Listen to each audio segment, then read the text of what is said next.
Olá, estamos no dia 295 da nossa leitura bíblica. Meu nome é Everton Alonso e nós estamos caminhando para ler a Bíblia toda em um ano.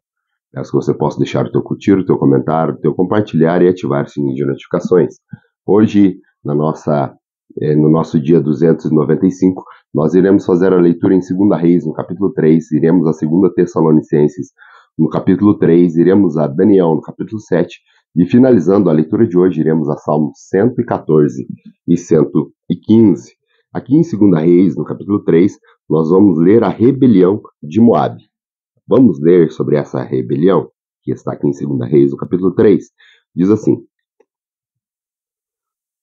Jorão, filho de Acabe, tornou-se rei de Israel em Samaria, no 18º ano de Josafá, rei de Judá, e reinou 12 anos. Fez o que o Senhor reprova, mas não como seu pai e sua mãe, pois derrubou a coluna sagrada de Baal que seu pai havia feito.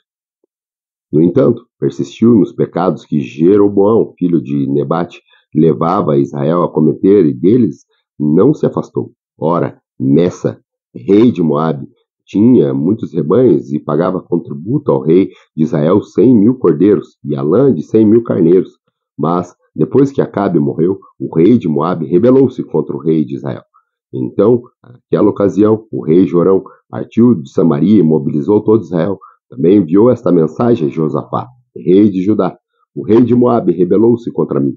E irás acompanhar-me na luta contra Moabe? Ele respondeu: sim, eu irei. Serei teu aliado, e os meus soldados e os teus, e os meus cavalos e os teus serão um só exército. E respondeu: por qual caminho atacaremos?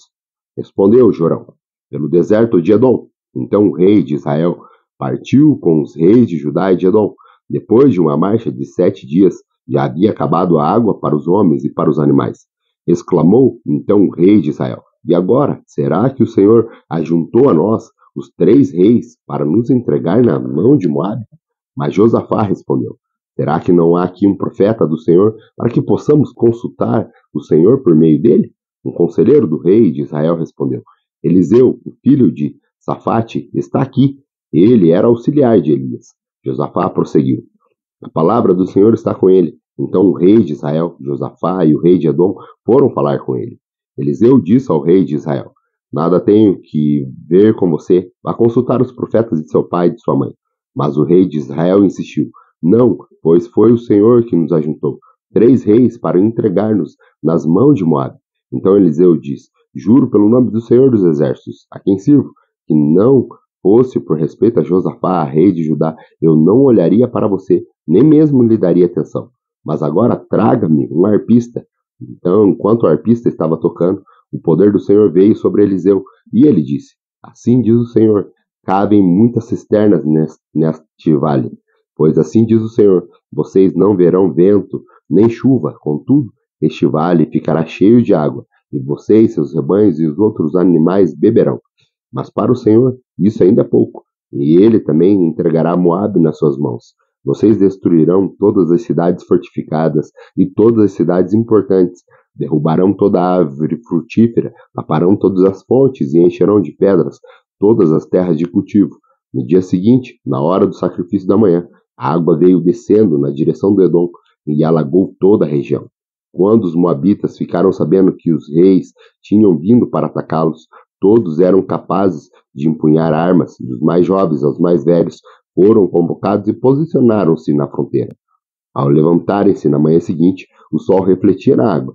Para os moabitas que estavam defronte dela, a água era vermelha como sangue. Então gritaram: é sangue! Os reis lutaram entre si e se mataram. Agora, ao saque, Moabe! Quando, porém, os moabitas chegaram ao acampamento de Israel, os israelitas os atacaram e puseram em fuga. Entraram no território de Moabe e os arrasaram.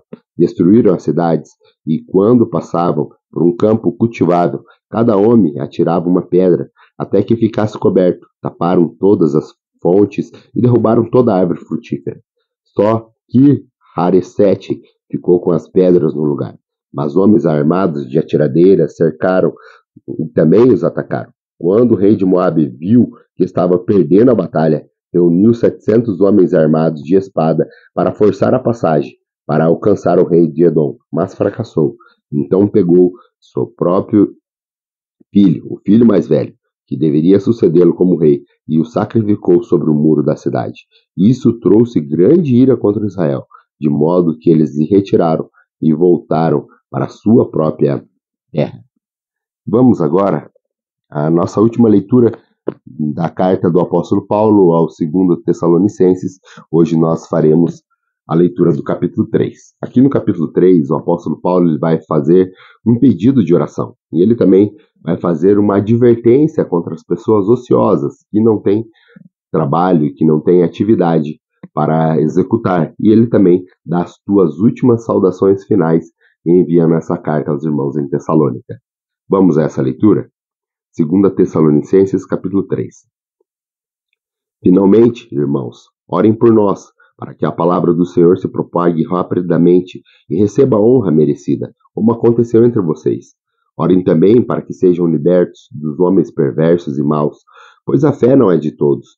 Mas o Senhor é fiel, e ele fortalecerá e os guardará do maligno. Confiamos no Senhor, que vocês estão fazendo e continuarão a fazer coisas que ordenamos. O Senhor conduza o coração de vocês ao amor de Deus e à perseverança de Cristo. Irmãos, em nome do nosso Senhor Jesus Cristo, nós ordenamos que se afastem de todo irmão que vive ociosamente e não conforme a tradição que vocês receberam de nós, pois vocês mesmos sabem como deveriam seguir o nosso exemplo, porque não vivíamos ociosos quando estivemos entre vocês, nem comemos coisa alguma à custa de ninguém. Ao contrário, trabalhamos arduamente e com fadiga, dia e noite, para não sermos pesado a nenhum de vocês.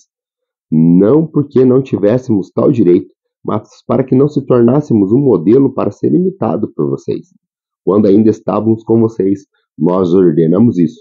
Se alguém não quiser trabalhar, também não coma, pois ouvimos que alguns de vocês estão ociosos, não trabalham, mas andam se intrometendo na vida alheia. A tais pessoas ordenemos e exortamos no Senhor Jesus Cristo que trabalhem tranquilamente e comam o seu próprio pão. Quanto a vocês, irmãos, nunca se canse de fazer o bem. Se alguém desobedecer ao que dizemos nessa carta, marque-o e não se associe com ele, para que não se sinta envergonhado. Contudo, não o considere como inimigo, mas chame a atenção dele como irmão. O próprio Senhor da paz dê a vocês a paz em todo o tempo e em todas as formas. O Senhor seja com todos vocês. Eu, Paulo, escrevo essa saudação de próprio punho, a qual é um sinal de todas as minhas cartas. É dessa forma que escrevo. A graça de nosso Senhor Jesus Cristo seja com todos vocês. Vamos agora ao livro de Daniel. Hoje nós faremos a leitura de Daniel no capítulo 7. Aqui nós vamos ver os sonhos de Daniel. Aqui nós vamos ver o sonho de Daniel, os 4 animais. Nós vamos também ler sobre a interpretação desse sonho, que vai nos esclarecer através do que se tratava esse sonho, aqui no capítulo 7. Vamos a essa leitura maravilhosa das Sagradas Escrituras. Diz assim sobre o sonho de Daniel. Daniel, capítulo 7. No primeiro ano de Belsazar, rei da Babilônia, Daniel teve um sonho, e certas visões passaram por sua mente, estando ele deitado em sua cama. Ele escreveu o seguinte resumo do seu sonho. Em minha visão à noite, eu vi os 4 ventos do céu agitando o mar. 4 grandes animais, diferentes um dos outros, subiram do mar. O primeiro parecia um leão e tinha asas de águia. E observei, em certo momento, as suas asas foram arrancadas, e ele foi erguido do chão, firmando-se sobre 2 pés, como um homem, e recebeu coração de homem. A seguir, vi um segundo animal, que tinha a aparência de um urso, e ele foi erguido por um dos seus lados, e na sua boca, e entre os seus dentes tinha 3 costelas. Foi-lhe dito, levanta-te e coma quanta carne puder. Depois disso, vi um outro animal que se parecia com um leopardo. Nas costas tinha 4 asas, como a de aves, e esse animal tinha 4 cabeças e recebeu autoridade para governar. Em minha visão, à noite, vi um 4º animal, aterrorizante, assustador e muito poderoso. Tinha grandes dentes de ferro, com as quais despedaçava e devorava suas vítimas e pisoteava tudo que sobrava. Era diferente de todos os animais anteriores e tinha 10 chifres. Enquanto eu considerava os chifres, vi outro chifre, pequeno, que surgiu entre eles. E 3 dos primeiros chifres foram arrancados, para o lugar dele, a ele. Desse chifre possuía olhos de um homem, uma boca que falava com arrogância. Enquanto eu olhava, tronos foram colocados e um ancião se assentou. Suas vestes eram como a neve, o seu cabelo era branco como a lã, e seu trono era envolto em fogo, e as rodas do trono estavam em chamas. Diante dele saía um rio de fogo. Milhares e milhares o serviam, milhões e milhões estavam diante dele.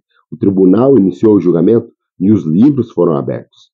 Continuei a observar por causa das palavras arrogantes que o chifre falava. Fiquei olhando até que o animal foi morto e seu corpo foi destruído e atirado no fogo. Dos outros animais foi retirada a autoridade, mas eles tiveram permissão para viver por um período de tempo. Em minha visão, à noite, vi alguém semelhante ao Filho do Homem, vindo com as suas nuvens dos céus. Ele se aproximou do ancião e foi conduzido à sua presença. Ele recebeu autoridade, glória e reino. Todos os povos, as nações, os homens de todas as línguas os adoraram. Seu domínio é um domínio eterno que não se acabará, e seu reino jamais será destruído. Eu, Daniel, fiquei agitado em meu espírito, e as visões que se passaram pela minha mente me aterrorizaram. Então me aproximei de um dos que estavam ali e lhe perguntei o significado de tudo que havia visto. Ele respondeu, dando-me essa interpretação. Os 4 animais são os 4 reinos que se levantarão na terra. Mas os santos do Altíssimo receberão o reino e possuirão para sempre. Sim, para todo sempre. Então eu quis saber o significado do 4º animal, diferente de todos os outros e mais aterrorizante, com seus dentes de ferro e garras de bronze, o animal que despedaçava e devorava suas vítimas e pisoteava tudo que sobrava. Também quis saber sobre os 10 chifres de sua cabeça e sobre o outro chifre que surgiu para ocupar o lugar dos 3 chifres que caíram. O chifre que tinha olhos e uma boca que falava com arrogância. Enquanto eu observava, esse chifre guerreava contra os santos e os derrotava, até que o ancião veio e pronunciou a sentença a favor dos santos do Altíssimo. Chegou a hora de eles tomarem posse do reino. Ele me deu a seguinte explicação. O 4º animal é o 4º reino que aparecerá na terra. Será diferente de todos os outros reinos e devorará a terra inteira, despedaçando-a e pisoteando-a. Os 10 chifres são 10 reinos que passarão no reino. Depois deles, os outros reis se levantará e será diferente dos primeiros reis. Ele falará contra o Altíssimo, oprimirá os seus santos e tentará mudar os tempos e as leis. Os santos serão entregues nas mãos deles por um tempo e meio. Mas o tribunal o julgará, e o seu poder lhe será tirado, e totalmente destruído para sempre. Então a soberania, o poder, a grandeza dos reinos que há debaixo de todo o céu serão entregues nas mãos dos santos, no povo do Altíssimo. O reino dele será um reino eterno, e todos os governantes o adorarão e lhe obedecerão. Este é o fim da visão. Eu, Daniel, fiquei aterrorizado por causa dos meus pensamentos e meu rosto empalideceu, mas guardei todas essas coisas comigo. Vamos agora à nossa última leitura de hoje. A nossa última leitura de hoje está em Salmo 114 e Salmo 115. São 2 salmos aqui e nós vemos o quanto o Senhor é bom. E Ele é o nosso socorro, e Ele é o nosso escudo nos momentos de desilusões. A quem nós podemos temer? A ninguém. E nós podemos dizer que diante do Senhor a terra treme. Vamos a essa leitura? Salmo 114. Quando Israel saiu do Egito, a casa de Jacó saiu do meio de um povo de língua estrangeira.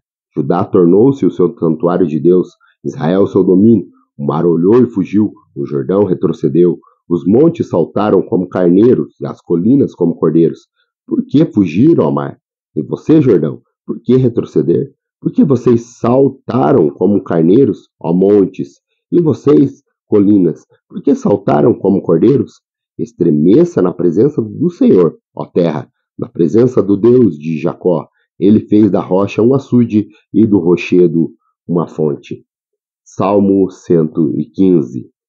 Não a nós, Senhor, nenhuma glória para nós, mas sim ao teu nome, por teu amor e por tua fidelidade. Porque perguntam as nações, onde está o Deus deles?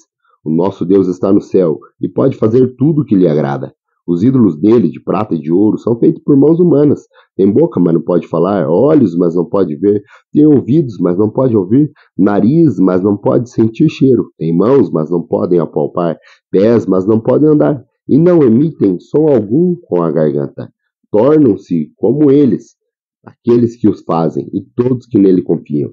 Confie no Senhor, ó Israel. Ele é o seu socorro e o seu escudo. Confie no Senhor, sacerdotes. Ele é o seu socorro e o seu escudo. Vocês que temem o Senhor, confiem no Senhor. Ele é o seu socorro e o seu escudo. O Senhor lembra-se de nós e nos abençoará. Abençoará os israelitas, abençoará o sacerdote, abençoará os que temem o Senhor, do menor ao maior. Que o Senhor os multiplique, vocês e seus filhos. Sejam vocês abençoados pelo Senhor, que fez os céus e a terra. Os mais altos céus pertencem ao Senhor, mas a terra ele confiou ao homem. Os mortos não louvam ao Senhor, nem tampouco dos que descem ao silêncio. Mas nós bendiremos o Senhor, desde agora e para sempre. Aleluia. Grato pela tua companhia. Se Deus nos abençoar e nos permitir, retornemos amanhã para mais um dia da nossa leitura bíblica. Até lá.